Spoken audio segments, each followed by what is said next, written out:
भक्तजनों, आज आप सुने शिव चर्चा व्रत कथा। शिव गुरु का चरणों में शीश झुकाती हूँ। 36 कोटि देवी देवताओं को चरणों में शीश झुकाती हूँ। हरिंदर भैया नीलम दीदी के चरणों में शीश झुकाती हूँ। गौ माताओं को चरणों में शीश झुकाती हूँ। सभी गुरु बहिना का नमन करती हूँ। जागा जागा महादेव, जागा जागा महादेव, जय शिव गुरु। हे शिव, आप मेरे गुरु है, मैं आपका शिष्या हूँ, मुझ पर दया कीजिए। हे शिव, आप मेरे गुरु है, मैं आपका शिष्या हूँ, मुझ पर दया कीजिए। हे शिव, आप मेरे गुरु है, मैं आपका शिष्या, मुझ पर दया कीजिए। जितना लोग शिव गुरु का भक्त है वो शिव गुरु को पहले जगाती है। जगाने के बाद ये 3 अक्षर का मंत्र बोलती है और बोलकर भजन शुरू करती है। भजन खत्म होने के बाद और 2 अक्षर कहता निकल आगे, सुनता निकल आगे, चरचवा ए सखी बड़ी निकल आगे। भजन खत्म होने के बाद ये 2 अक्षर लोग बोलते हैं। उसका बाद शिव गुरु का गाथा शुरू करते हैं। गाथा के बाद में ये 2 अक्षर के लोग बोलते हैं। तो अब हम लोग गाथा सुनते हैं। एक घर में जेठानी और देवरानी रहती है, लेकिन दोनों अलग अलग रहती है। जेठानी का बेटा बहू था और देवरानी का भी बेटा बहू थी। जेठानी गरीब थी और देवरानी अमीर थी। गांव में घर घर में शिव चर्चा लोग करवा रहे थे। जहाँ शिव चर्चा होता था वहाँ पर दोनों देवरानी जेठानी जाती है। जेठानी जी तो बड़े सीधा साधा थी। वो शिव चर्चा में जाती है तो शिव गुरु पर उनकी सादा ध्यान रहता है। लेकिन छोटी देवरानी जाती है तो उनकी तो शिव गुरु पर ध्यान नहीं रहता है। किसका घर में किसका पति मरता है, किसका घर में खाना बना है, वही सब चर्चा लेकर देवरानी चर्चा में बैठ जाती है। जेठानी कहती है कि देखो, तुम चर्चा में आई हो तो शिव गुरु पर ध्यान रखो। आदमी का घर में क्या होता है नहीं होता है, वो क्यों शिव चर्चा में आकर वही चर्चा करती हो। देवरानी अपना जेठानी से बहुत हिर्सा करती थी, बहुत जलती थी। एक दिन जेठानी का कहीं से एक लौकी का पौधा मिला। वो पौधा लिया कर अपना बहू से कहती है कि बहू ले जाओ, इस पौधा को गाड़ दो। उनकी बहू ले जाती है, माटी खोर के वो गाड़ देती है, उसमें जल डाल देती है। वो लौका के पौधा बहुत तेजी से बढ़ने लगा। अब तो जेठानी उस लौका को डाल तूर कर वो बेचती है तो कुछ उनके घर में पैसा आ जाता है।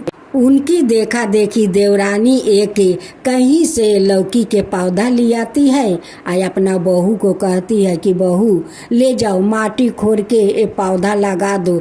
उनकी बहू भी ले जाती है, खोर के पौधा लगा देती है, पानी डाल देती है। लेकिन उनकी पौधा तो जैसे के तैसे रह जाता है और जड़ में बहुत सारा कीड़ा पकड़ लेता है। छोटी सासू माँ के बहू कहती है कि सासू माँ देखिए तो बड़ी सासू माँ के लौकी के गाछ कितना घर के ऊपर पसर गया है। हम लोग के लौकी के पौधे में बहुत सारा कीड़ा पकड़ लिया है। बड़ी सासू माँ अपना बहू को सिखाती है कि ये सारे कीड़ा माटी सहित उठाकर ले जाना और उसकी लौका के जड़ के पास रख देना। बहू वैसा ही करती है। वो सारे कीड़ा माटी सूधे उठा लेती है और ले जाकर चुपके से उस लौका के गाछ के पास रख देती है। कहती है कि अब मैं देखती हूँ कि तुम लौका के साग कैसे बेचती हो। शिव गुरु के कृपा से वो सारे कीड़े सार में बदल गया, वो तो खाद बन गया। अब तो उनकी लौका के पेड़ में बहुत सारा लौका पकड़ लिया। देवरानी का बहू अपना सासू माँ से कहती है कि सासू माँ, मैं तो सारे कीड़ा उठाकर उस पौधे के जड़ के पास रख दिया कि ये कीड़ा उनकी पेड़ को वो मार देगा, लेकिन देखिए तो उल्टा हो गया। उनकी गाछ में कितना सारा लौका पकड़ लिया है। एक दिन देवरानी अपना जाकर जेठानी से पूछती है कि जेठानी जी, आप लौका के पेड़ में क्या लगाती है कि इतना तेज से बढ़ता है, इतना सारा लौका पकड़ लिया है। जेठानी जी कहती है कि मेरे पास तो पैसा नहीं है कि मैं खाद खरीद किन कर उस जड़ में डाल सकूं। मैं शिव गुरु का भभूति लाया और उस पेड़ के जड़ में डाल दिया। शिव गुरु का कृपा से मेरे लौकी के पेड़ में इतना सारा लौका पकड़ लिया है। ये तो शिव गुरु का कृपा है। फिर दूसरा दिन शिव चर्चा गांव में होता है। दोनों जेठानी और देवरानी जाती है। जब शिव चर्चा शेष हो जाता है तब देवरानी वहाँ से शिव गुरु के भभूति ले आती है और उस लौकी के पेड़ में डाल देती है, लेकिन उनकी लौका का पेड़ तो मर जाता है। अब कहने लगी कि भभूति डालकर तो जो भी बचा था वो भी मर गया। दोनों बहुओं में अभी किसी का एक भी संतान नहीं था। एक दिन शिव गुरु का मंदिर में सभी गांव के औरत लोग जाकर शिव चर्चा कर रही थी। उस दिन जेठानी अपना बहू को शिव चर्चा में ले जाती है। वहाँ पर उनकी बहू बड़ी श्रद्धा भक्ति से शिव गुरु पर ध्यान लगाकर बैठी थी और शिव गुरु से प्रार्थना कर रही थी कि हे शिव गुरु, आप मुझे माँ बना दीजिए। जब मंदिर का शिव चर्चा खत्म हो गया तो उनकी बहू वहाँ माथा टेकती है और शिव गुरु को भभूति लेकर घर आती है और उस भभूति से थोड़ा सा मुख में लगा लेती है। उसी दिन शिव गुरु का कृपा से वो गर्भवती बन जाती है। जब 9 महीना पूरा हो गया तो खूब सुंदर एक बेटा को जन्म देती है। अब तो उनकी सासू माँ, उनकी पति बहुत खुश हो गए। सासू माँ शिव गुरु से कहती है कि हे शिव गुरु, आप मेरे बहू को माँ बना दिया। हे शिव गुरु, आपका तो कृपा अपरंपार है। लेकिन छोटी सासू माँ का बहू को अभी तक कोई संतान नहीं हुआ। एक दिन छोटी सासू माँ का बहू बैठकर रो रही थी। उस दिन भोलेनाथ एक साधु के भेष में आते हैं। कहते हैं कि बेटी, तू बैठकर क्यों रो रही है, क्या हुआ? बहू कहती है कि बाबा, मेरा 5 साल शादी के हो गया लेकिन अभी तक कोई संतान नहीं हुआ। बाबा बहुत प्यार से कहते हैं कि बेटी, मैं तुमसे कुछ पूछूं? कहती है कि बाबा पूछिए। बाबा कहते हैं कि बेटी, तुम किसी से हिर्सा करती हो, जलती हो? अब तो बहू कुछ नहीं बोलती है। अच्छा बेटी, तुम कभी किसी को कुछ नुकसान करने का कोशिश किया है? बाबा कहते हैं कि झूठ मत बोलना बेटी, झूठ बोलना पाप है। झूठ का भगवान कभी माफ नहीं करते हैं। तब बहू कहती है कि हाँ बाबा, मैं अपना बड़ी सासू माँ का लौका के पेड़ में कीड़े लागे माटी को उस जड़ में रख दिया था कि उनकी गाछ मर जाएगा। बाबा कहते हैं कि इसीलिए तो तुम अभी तक माँ नहीं बनी हो। जब तक तुम हिर्सा नहीं छोड़ोगी, जलन नहीं छोड़ोगी, मनुष्य से प्यार नहीं करोगी, तब तक तुम्हारा संतान कैसे होंगे? बहू हाथ जोड़कर बाबा से कहती है कि बाबा, मैं जो किया है अपना सासू माँ के कहने पर किया है। अब मैं कभी बुरा काम नहीं करूँगी। आप मुझे ऐसा उपाय बताइए कि मेरा संतान हो जाए।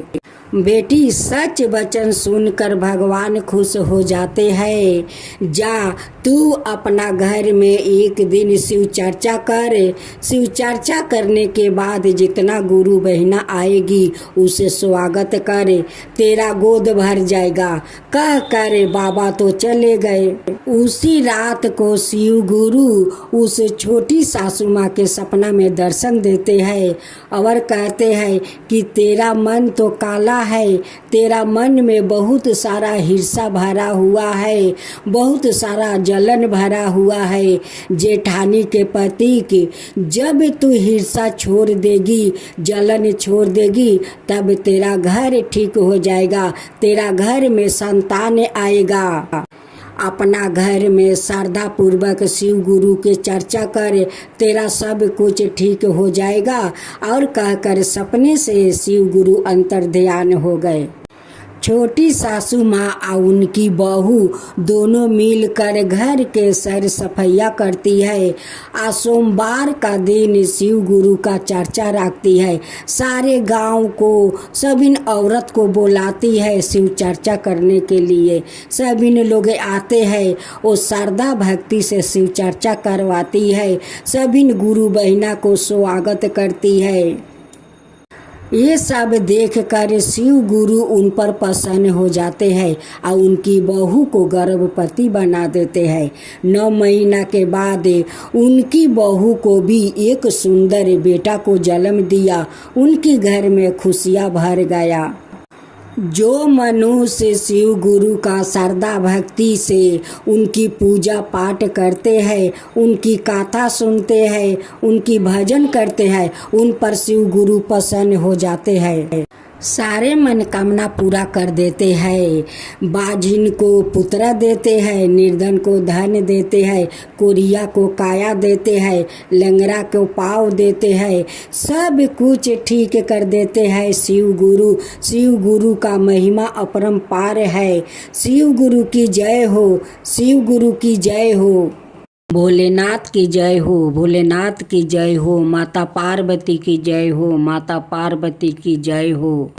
एक साहूकार था जो भगवान शिव का अनाय भक्त था। उसके पास धन आए, किसी भी चीज की कमी नहीं थी, लेकिन उसकी कोई संतान नहीं थी। और वो इसी कामना को लेकर रोज शिव जी के मंदिर जाकर दीपक जलाता था। उसके इस भक्ति भाव को देखकर एक दिन माता पार्वती ने शिव जी से कहा कि प्रभु, यह साहूकार आपका अनय भक्त है, इसको किसी बात का कष्ट है तो आपको उसे अवश्य दूर करना चाहिए। शिव जी बोले कि हे पार्वती, इस साहूकार के पास पुत्र नहीं है, यह इसी से दुखी रहता है। माता पार्वती कहती है कि हे ईश्वर, कृपा करके इसे पुत्र का वरदान दे दीजिए। तब भोलेनाथ ने कहा कि हे पार्वती, साहूकार के भाग्य में पुत्र का योग नहीं है। ऐसे में अगर इसे पुत्र प्राप्ति का वरदान मिल भी गया तो वो केवल 12 बरस की आयु तक ही जीवित रहेगा। यह सुनने के बाद भी माता पार्वती ने कहा कि हे प्रभु, आपको इस साहूकार को पुत्र का वरदान देना ही होगा। अनाथ भक्त क्यों आपकी सेवा पूजा करेंगे। माता के बार बार कहने से भोलेनाथ ने साहूकार को पुत्र का वरदान दे दिया, लेकिन यह भी कहा कि वो केवल 12 बरस तक ही जीवित रहेगा। साहूकार यह सारी बातें सुन रहा था, इसलिए उसे ना तो खुशी हुई और ना ही दुख। वो पहले की तरह भोलेनाथ की पूजा अर्चना करता रहा। उधर सेठानी गर्भवती हुई और 9 महीने के बाद एक सुंदर सा बालक की प्राप्ति हुई। परिवार में खूब उत्साह मनाया गया, लेकिन साहूकार पहले ही की तरह रहा और उसने लड़का की 12 बरस की आहू का जिक्र किसी से भी नहीं किया। जब बालक 11 बरस की आहू हो गई तो एक दिन साहूकार की सेठानी ने बालक के विवाह के लिए कहा। तो साहूकार ने कहा कि वो अभी बालक को पढ़ने के लिए काशी जी भेजेंगे। इसके बाद उसने बालक के मामा जी को बुलाया और कहा कि इसे काशी पढ़ने के लिए ले जाओ और रास्ते में जिस भी स्थान पर रुकना वहाँ यज्ञ करते और ब्राह्मणों को भोजन कराते हुए आगे बढ़ना। उन्होंने भी इसी तरह करते हुए जा रहे थे कि रास्ते में एक राजकुमारी का विवाह था। जिससे उसका विवाह होने वाला था वो एक आँख से काना था। तो उसके पिता ने जब अति सुंदर साहूकार के बेटे को देखा तो उनके मन में आया कि क्यों ना इसे ही घोड़ी पर बैठाकर शादी के सारे कार्य संपन्न करवा लिया जाए। तो उन्होंने मामा से बात की और कहा कि इसके बदले में वो अथाह धन देंगे। तो वो भी राजी हो गया। इसके बाद साहूकार का बेटा विवाह की वेदी पर बैठा और जब विवाह कार्य संपन्न हो गया तो जाने से पहले उसने राजकुमारी की चदरी के पल्लू पर लिखा कि तेरा विवाह तो मेरे साथ हुआ, लेकिन जिस राजकुमार के साथ भेजेंगे वो तो एक आँख का काना है। इसके बाद वो अपने मामा के साथ काशी के लिए चल गया। उधर जब राजकुमारी ने अपनी चुनरी पर यह लिखा हुआ पाया तो उसने राजकुमार के साथ जाने से मना कर दिया। तो राजा ने भी अपनी पुत्री को बारात के साथ विदा नहीं किया। बारात वापस लौट गई। उधर मामा और भांजे काशी पहुंच गए थे। एक दिन जब मामा ने जग रचा रखा था और भांजा बहुत देर तक बाहर नहीं आए तो मामा ने अंदर जाकर देखा तो भांजे का प्राण निकल चुके थे। वो बहुत परेशान हुए, लेकिन सोचा कि अभी रोना पीटना मचाया तो ब्राह्मण चल जाएंगे और यज्ञ का कार्य अधूरा रह जाएगा। जब यज्ञ संपन्न हुआ तो मामा ने रोना पीटना शुरू किया। उसी समय शिव पार्वती उधर से जा रहे थे तो माता पार्वती ने शिव जी से पूछा, हे प्रभु, यह कौन रो रहा है? तभी उन्हें पता चलता है कि यह तो भोलेनाथ के आशीर्वाद से जन्म हुआ साहूकार का पुत्र है। तब माता पार्वती कहती है कि हे स्वामी, इसे जीवित कर दीजिए। अनाथ रोते रोते इसके माता पिता के प्राण निकल जाएंगे। तब भोलेनाथ ने कहा कि हे पार्वती, इसकी आहू इतना ही थी सो वो भोग चुका है, लेकिन माँ के बार बार आग्रह करने पर भोलेनाथ ने जीवित कर दिया। लड़का ओम नमः शिवाय करते हुए उठा और मामा भांजे दोनों के ईश्वर को धन्यवाद दिया और अपनी नगरी की ओर लौटा। रास्ते में वही नगर पारा और राजकुमारी ने उन्हें पहचान लिया। तब राजा ने राजकुमारी को साहूकार के बेटे के साथ बहुत सारे धन धनाये के साथ विदा किया।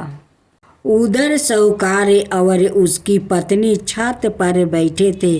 उन्होंने यह प्रण कर रखा था कि यदि उनका पुत्र सकुशल ना लौटा तो वो छत से कूदकर अपना प्राण त्याग देंगे। तभी लड़के के मामा ने आकर साहूकार के बेटे और बहू के आने का समाचार सुनाया, लेकिन वो नहीं माने तो मामा ने शपथ पूर्वक कहा। तब तो दोनों को विश्वास हो गया और दोनों ने अपने बेटे बहू का स्वागत किया। उसी रात साहूकार को सपने में शिव जी ने दर्शन दिया और कहा कि तुम्हारे पूजन से मैं प्रसन्न हुआ। इसी प्रकार जो भी व्याकृत इस कथा को पढ़ेगा या सुनेगा उसके समस्त दुखों दूर हो जाएगा और मन बचित सभी कामनाओं की पूर्ति होगी। जय शिवा ओमकारा प्रभु हरे शिवा ओमकारा ब्रह्मा विष्णु सदा शिव अर्धंगिनी धारा। ओम जय शिवा ओमकारा एकानन चतुरानन पंचानन राजे शिव पंचानन राजे हंसासन गरुड़ासन विषवाहन साजे। ओम जय शिवा ओमकारा दो भुज चार चतुर भुज दस भुज अति सोहे तीनों रूप निरखता त्रिभुवन जनि मोहे।